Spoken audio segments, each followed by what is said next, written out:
Hey, hello, I'm Kråkan, also known as Corvus Cornix, and welcome to Classic Movie Rambles, where I talk about old movies that I found in my closet while cleaning.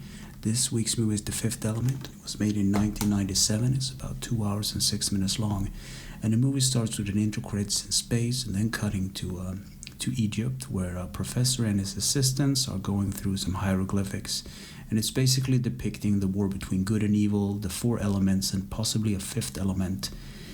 And there's also a priest there who tries to poison the professor because he knows too much.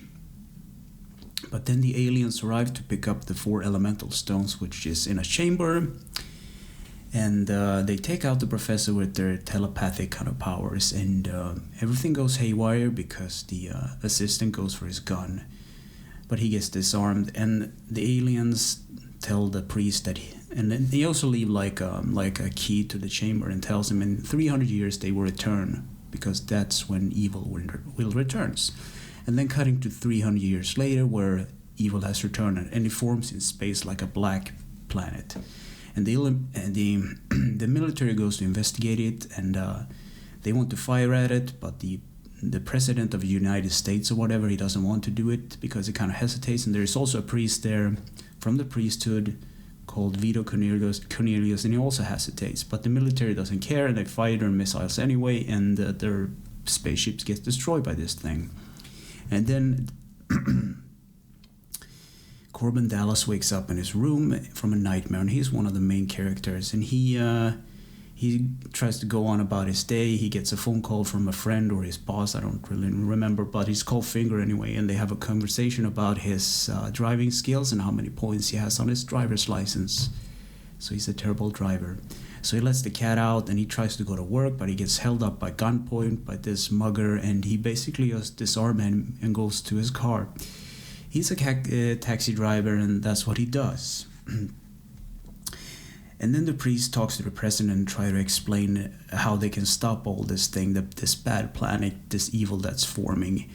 So they need to make contact with the aliens, which of course happens. These good aliens come in with their big, bulky kind of spaceship, but they get gunned down by this other alien race that are hired by the main guy called Sorg, just this big, bad corporation kind of guy. So the military somehow managed to get, like from the crash site, they managed to get one of the hands of the fifth element, basically. And in the intro, there was like a statue or something. It was not really clear what the fifth element was, but they managed to get the DNA, some DNA sample, and basically rebuild it in this machine. And it's a really complex genetic code, and it's basically the perfect human. So they have this sequence where they build the body, and then they unravel the thing, and it's a naked woman, a perfect naked woman to be exact. And basically she breaks out of the case because she's confused. She doesn't know where she is, and she crawls out into like the outside of the building, and she jumps into Corbin's taxi in full speed and everything, and he decides to help her because why not? He's a good guy, and he drives down into the undercity and try to hide from the cops because there's like this big chase sequence. So later, the girl from earlier called Lilo, the fifth element, tells Corbin to take her to the priest named Vito Cornelius. And when they arrive, Cornelius realizes who she is because she's passed out. She has like a tattoo on her arm or something, and Corbin basically wakes her up, and Cornelius tries to find something appropriate to wear, and Corbin kisses Lilo on the mouth, but that's very inappropriate, and he gets a gun to his face. And then Corbin is kicked out, and he tries to return home, and Lilo tries to catch up on the history of the world. She goes to like a database with all the letters and everything, and she's really like super intelligent, so it goes really fast, and she eats a lot of chickens because she's hungry. And then cutting to the main bad guy, Sorg, he made a deal with the bad aliens basically to take the elemental stone case. So there's this funny scene where he demonstrates like a powerful weapon that they kind of wanted, which has this multiple kind of function. It freezes, it burns, it has secret rounds or whatever. And then it turns out that the case is empty, and he says like, okay, well, I can leave you one crate, but he's not happy about it. So as they leave, there's this funny scene with their stupid alien. They had like this big red button on the gun, and they push it and it explodes. So everything was like in vain. And the only function he didn't tell him about was the self-destruct sequence, which I thought was kind of funny. So later, Sorg brings in the Vito Cornelius because he knows the association with the Fifth Element and what he has on it. So there's this funny scene where Sorg has like a monologue about the future and children and everything, and he chokes on a cherry, and Cornelius actually saves him, and he gets spared. And in this anger kind of thing, Sorg kind of fires a million cab drivers because, you know, he is, he's a bad guy, multimillionaire corporation kind of guy. So later, Corbin finds out that he's lost his job basically, and from this, it's kind of like, well, how can this day get any worse? Basically, situation.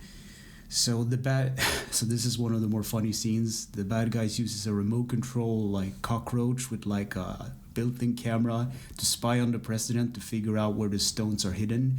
And the cockroach crawls up on the table, and the president just takes up his shoe and just smashes the cockroach. And the guy on the other end with the headphones, you get the picture. He gets deaf more or less. But they found out that the stones were held at like an opera concert with like a diva, like an alien hypo-techno kind of singer. So as I said, Corbin gets a message that said that he's fired. And then his mom calls him and basically tells him that he's won a trip to a place called Flossom Paradise. And it's basically rigged up because the military arrives, and they will basically want to recruit him for this mission to get the stones before the bad guy does. So they walk into his little apartment and offers him the job, and he gets the message that he won this competition, which is obviously rigged. And it's kind of a funny scene. He breaks the like one of the like light rods, and you know, everybody's like, okay, is this guy crazy? But he has the perfect soldier for this job for some reason.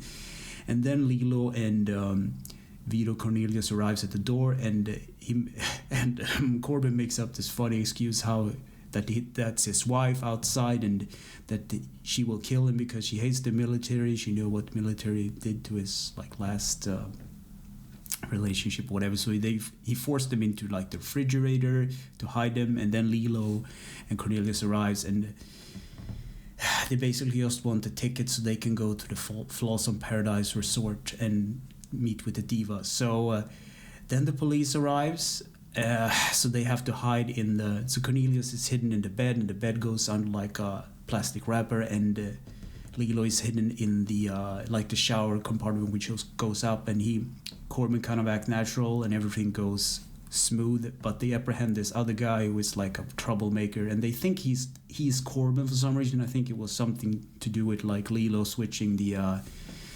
numbers of the doors or whatnot.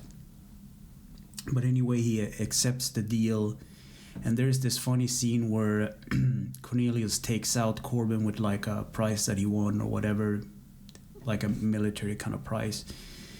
And then there's the funny mashup where everyone and their mother tries to pretend that they're Corbin Dallas so they can get on the flight. So first it's like Lilo and this guy called like David, like he's the assistant of Vito, and he doesn't get on the plane because Corbin arrives before him, and him and Lilo boards the plane. And then all the other bad guys try to enter the plane or the space shuttle, but it doesn't really work. And there's this funny scene where they got like held up at gunpoint and whatnot. So because Corbin won this prize, he is in a radio Universal talk show now with Chris Tucker, and it's really funny because all Chris Tucker ever does in this movie, he's screaming. That's what he does, screaming and yelling. So he plays this over exaggerated kind of radio personality, and there's so much energy, and he basically have like this leotard kind of outfit on, and it looks really crazy, and he goes around with this big microphone and weird hair, and yeah, it's a weird scene anyway. So at the shuttle, Lilo meets up with Corbin, and she has learned English now because she's super smart. And the evil entity calls up Sorg. It basically sucks in all like communication satellites, and he calls him up, and he asks him about the stones, and it's a really creepy kind of conversation. And back at the place, the shuttle arrives basically at Folsom Paradise, and this whole thing is broadcasted by Chris Tucker's character Ruby Rod. And it's really funny. He's over exaggerating and screaming and being loud as she is. And then the event starts. The diva starts to sing, and it turns into like this techno opera.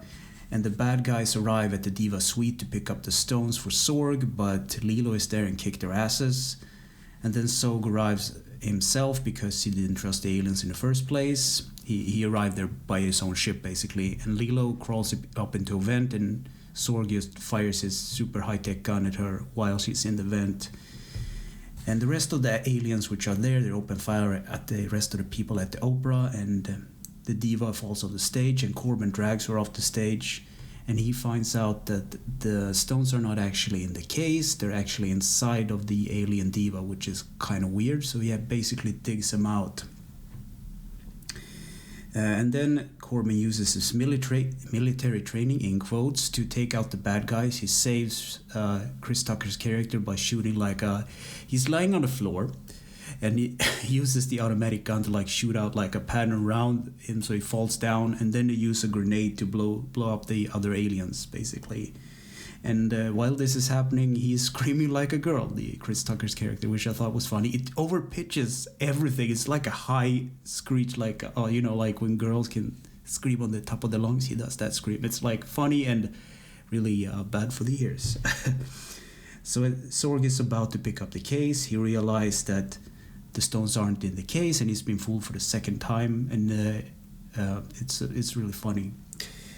And the Corbin goes out to take up the aliens' leader because apparently these aliens doesn't fight without their leaders, so he just goes in and shoots him in the face, and he saves Vito Cornelius, and they are about to go and pick up Lilo, and they find that Sorg has planted a bomb as he left, and it's one of those funny scenes where they open the door and the bomb is on the inside of the door, whatever, and Ruby, the character, talks to Vito and says, well, no, if it was a bomb, the bomb detection alarm would have gone off or something, and it goes off. It's a super funny scene.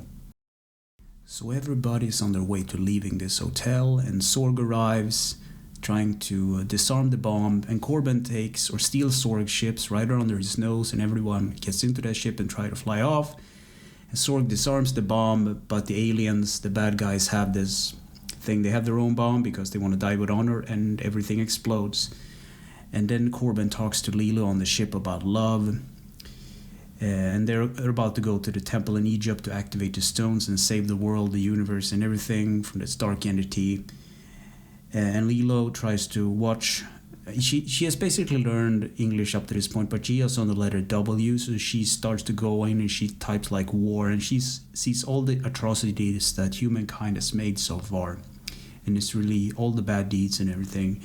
And then they arrive at the temple, and Lilo is put on the slab in the middle of the chamber, and they put up the stones. But Vito Cornelius doesn't really know how to activate the stones, so they're in a dire situation. So basically, Lilo tells them exactly how to do it, but they're too stupid to figure it out right away. So these stones activate according to the elements. So wind is like, you blow wind on it. Fire is fire, and water is water, earth is earth. You just put the element on it and it works.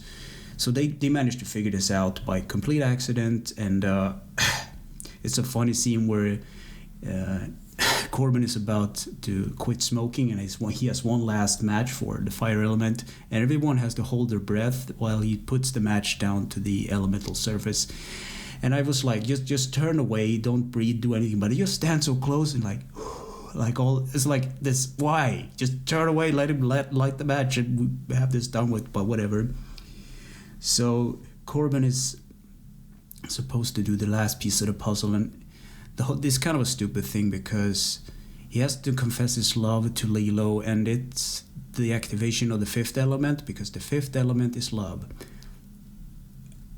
yeah, well, whatever. So they manage to activate the love, and they destroy the evil thing. You stop it dead in its tracks, and that's the good ending, basically. like a video game or something. So everybody's happy and everything, and sometime later, Lilo and Corbin is in this chamber to heal up, but what they're really doing in there is making love to each other, and then the president arrives, and there's like this shielding from everything, and one of the professors is like, they're not fully healed up yet, you need to give them a second.